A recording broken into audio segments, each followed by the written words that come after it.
வெற்றி வெற்றி வெற்றி.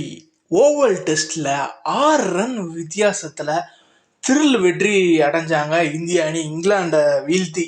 ஸோ எல்லாருக்குமே தெரியும் இங்கிலாந்து வந்து ஈஸியாக ஜெயிச்சுருவாங்க. ஏன்னா இந்த ஃபோர்த் இன்னிங்ஸில் பார்த்தீங்கன்னா ஹாரி ப்ரூக், ஜோ ரூட் 2 பேருமே சதம் அடித்தாங்க, 2 பேருமே கொண்டு போனாங்க. டேர்னிங் பாயிண்ட் இருந்தது இல்லை, அந்த டேர்னிங் பாயிண்ட் தான் முகமது சிராஜ் அப்படின்னு நம்ம சொல்லியே ஆகலாம். கிறிஸ் வோக்ஸ்லாம் கை ஃப்ராக்சருங்க, அதோட வந்து ஆடினாருங்க. டீம் ஸ்பிரிட்னு சொல்லுவாங்கல்ல, அதை வந்து நான் கிறிஸ் வோக்ஸை நான் இந்த நிலைமையிலையும் கிறிஸ் வோக்ஸ் வந்தது ஒரு பாராட்டக்கூடிய விஷயம். பியூர் டெஸ்ட் கிரிக்கெட் அப்படின்னா இந்த சீரீஸ், இங்கிலாந்து இந்தியா சீரீஸ் நாங்கள் நம்ம அப்படிதாங்க சொல்லணும். குறிப்பாக சிராஜ்.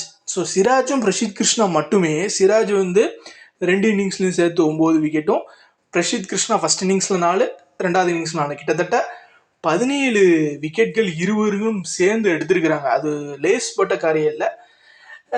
என்னதான் இங்கிலாந்து பேட்டர்ஸ் நல்லா விளாண்டாலும் சிராஜ் மேலே ஒரு கேட்செல்லாம் விட்டாருங்க. கேட்சை விட்டாலும் மேட்சை ஜெயிச்சு கொடுத்தாருங்க Siraj.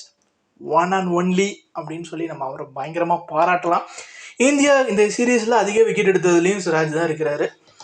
The man steel the victory அப்படின்னு நம்ம அடித்து சொல்லலாம். ஸோ இந்த வெற்றியின் மூலமாக 2-2ன்னு ஈக்குவலாக ஆகி சீரீஸை ட்ராப் பண்ணிட்டாங்க.